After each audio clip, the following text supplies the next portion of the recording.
Hello Mysuru, welcome to Sudeep predictions. ಇವತ್ತು match ಇರೋದು MI versus KKR.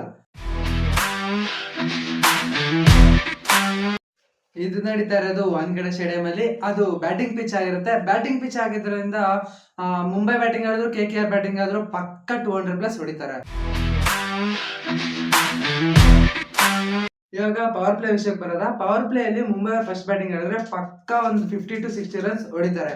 Suppose KKR ಅವ್ರು first batting ಆಡಿದ್ರೆ ಒಂದು 40 to 50 ರನ್ಸ್ ಹೊಡಿತಾರೆ. KKR ಅವ್ರದ್ದು ಪಕ್ಕ ಒಂದು 2 ವಿಕೆಟ್ ಪವರ್ ಪ್ಲೇ ಬಿದ್ದೇ ಇರುತ್ತೆ. ಅವ್ರ ಪವರ್ ಪ್ಲೇ ಕೊಲಾಪ್ಸ್ ಆಗುತ್ತೆ. ಮೋಸ್ಟ್ ಪ್ರಾಬಬ್ಲಿ ಎಂಐ ಪ್ಲೇಯಿಂಗ್ 11 ಹೆಂಗಿರುತ್ತೆ ಅಂದ್ರೆ, ರೋಹಿತ್ ಶರ್ಮಾ ಮತ್ತೆ ಡಿಕಾಕ್ ಓಪನಿಂಗ್ ಮಾಡ್ತಾರೆ. ಇದು ರೋಹಿತ್ ಶರ್ಮದ್ದು ಒಂದು 25 to 30 ರನ್ಸ್ ಬರ್ಬೋದು ಪವರ್ ಪ್ಲೇದಲ್ಲಿ. ಆಮೇಲೆ ವಿಕೆಟ್ ಬಿದ್ರು ಬಿಡ್ಬೋದು. ಇಲ್ಲಿ ಬೆಸ್ಟ್ ಪರ್ಫಾರ್ಮ್ ಮಾಡೋದು ಡಿಕಾಕ್ ಬೆಸ್ಟ್ ಪರ್ಫಾರ್ಮ್ ಆಗಿರುತ್ತೆ. ಸಪೋಸ್ 1 ಡೌನ್ ತಿಲಕ್ ವರ್ಮಾ ಏನಾದ್ರು ಹಿಡಿದ್ರೆ ಪಕ್ಕ ತಿಲಕ್ ವರ್ಮದ ಹಾಫ್ ಸೆಂಚುರಿ ಬಂದೇ ಬರುತ್ತೆ.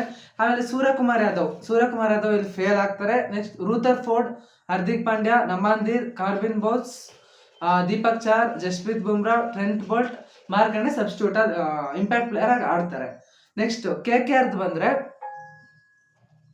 KKR ಅವ್ರದ್ದು ಓಪನಿಂಗು ರಹಾನೆ ಮತ್ತೆ ಫಿನ್ನರ್ ಆಡ್ತಿದ್ದಾರೆ. ಅಲ್ಲಿ ಸೈಫರ್ಟ್ ಪ್ಲೇಯಿಂಗ್ 11 ಇಲ್ಲ. Next Raghuvanshi 1 down.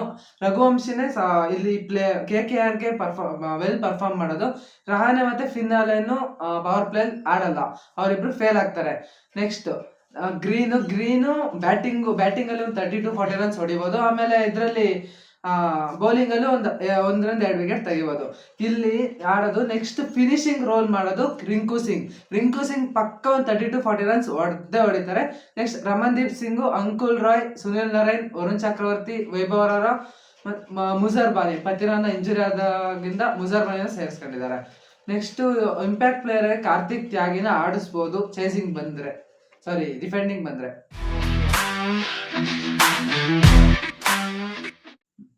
ಇವಾಗ ಮುಂಬೈ ಇಂಡಿಯನ್ಸ್ ಬೌಲಿಂಗ್ ಬಂದ್ರೆ ಪವರ್ ಪ್ಲೇದಲ್ಲಿ ಪಕ್ಕ 2 ವಿಕೆಟ್ ಬೀಳುತ್ತೆ. ಅದು ದೀಪಕ್ ಚಾರ್ ಗಾರು ಬೀಳ್ಬೋದು, ಇಲ್ಲ ಟ್ರೆಂಟ್ ಬೋಲ್ಟ್ ಗಾರು ಬೀಳ್ಬೋದು. ಮೋಸ್ಟ್ ಪ್ರಾಬಬ್ಲಿ ಟ್ರೆಂಟ್ ಬೋಲ್ಟ್ ಗೆನೆ ಬೀಳೋದು. ಯಾಕಂದ್ರೆ ಪವರ್ ಪ್ಲೇದಲ್ಲಿ ಫುಟ್ಬಾಲ್ ಸ್ಕೋರ್ ತರಿಸ್ತಾರೆ. ಅದಕ್ಕೆ ಟ್ರೆಂಟ್ ಬೋಲ್ಟ್ ನ ಜಾಸ್ತಿ ಪ್ರಿಫರ್ ಮಾಡಿ.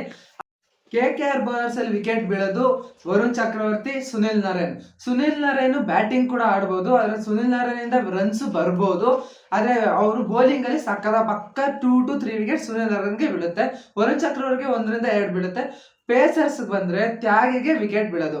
ಕಾರ್ತಿಕ್ ತ್ಯಾಗಿಗೆ ವಿಕೆಟ್ ಬೀಳ್ಬೋದು, ಇಲ್ಲಾಂದ್ರೆ ಮುಜರ್ ಬಾನಿಗೆ ಬೀಳ್ಬೋದು. ಮೋಸ್ಟ್ ಪ್ರಾಬ್ಲಿ ತ್ಯಾಗಿಗೆನೆ ಬೀಳೋದು. ಆಮೇಲೆ ಅಂಕುಲ್ ರಾಯ್ನ ಆಡ್ಸಿದ್ರೆ ಪಕ್ಕ 2 ವಿಕೆಟ್ ಅಂಕುಲ್ ರಾಯ್ ಬೀಳುತ್ತೆ. ಇವಾಗ ಬರೋಣ ಮ್ಯಾಚ್ಗೆ.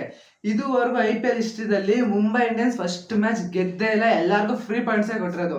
ಬಟ್ ಇವತ್ತು ಮುಂಬೈ ಇಂಡಿಯನ್ಸ್ ಫಸ್ಟ್ ಮ್ಯಾಚ್ ಗೆಲ್ಲುತ್ತೆ. ನಾನು ಮುಂಬೈ ಇಂಡಿಯನ್ಸ್ಗೆ ಫೇವ್ರೇಟ್ ಕೊಡ್ತೀನಿ. 70% ಮುಂಬೈ ಇಂಡಿಯನ್ಸ್ ಗೆಲ್ಲೋದು, 30% ಲಕ್ ಇದೆ KKR ಗೆಲ್ಬಹುದು. ಇವಾಗ ಫ್ಯಾಂಟಸಿ 11ಗೆ ಬಂದರೆ ವಿಕೆಟ್ ಕೀಪರ್ಸಲ್ಲಿ ಡಿಕಾಕ್ ಮತ್ತು ರಘುವಂಶನ ಚೂಸ್ ಮಾಡ್ಕೋತೀನಿ. ಬ್ಯಾಟ್ಸ್ಮನಲ್ಲಿ ರೋಹಿತ್ ಶರ್ಮಾ, ತಿಲಕ್ ವರ್ಮಾ, ಮತ್ತು ಬೆಸ್ಟ್ ಫಿನಿಷರ್ KKR ಅಲ್ಲಿಂದ ರನ್ ಬರೋದು ರಿಂಕು ಸಿಂಗಿಂದನೇ. ಅದಕ್ಕೆ ರಿಂಕು ಸಿಂಗ್ನ ಸೆಲೆಕ್ಟ್ ಮಾಡ್ಕೋತೀನಿ. ನೆಕ್ಸ್ಟ್ ಆಲ್ರೌಂಡರ್ಸಿಗೆ ಬಂದರೆ Hardik Pandya, Cameron green, Sunil Narine. ಇವಾಗ ಬೌಲರ್ಸಲ್ಲಿ ಬುಮ್ರಾ, ವರುಣ್ ಚಕ್ರವರ್ತಿ, ಟ್ರೆಂಟ್ ಬೋಲ್ಟ್. ನನ್ನ ಪ್ರಕಾರ ಇಲ್ಲಿ ಡಿಕಾಕೆ ಚೆನ್ನಾಗಿ ಆಡೋದು, ವೆಲ್ ಪರ್ಫಾರ್ಮ್ ಮಾಡೋದು ಡಿಕಾಕೆ. ಅದಕ್ಕೆ ನಾನು ಅವ್ರನ್ನ ಕ್ಯಾಪ್ಟನ್ ಇಡ್ತೀನಿ. ಆಮೇಲೆ ವೈಸ್ ಕ್ಯಾಪ್ಟನ್ ಬಂದು ಬೌಲ್ಟ್ನ ಇಡ್ತೀನಿ. ಯಾಕಂದರೆ ಪವರ್ ಪ್ಲೇಯಲ್ಲೇ ಅವ್ರಿಗೆ ವಿಕೆಟ್ ಬಿದ್ದುಬಿಡುತ್ತೆ.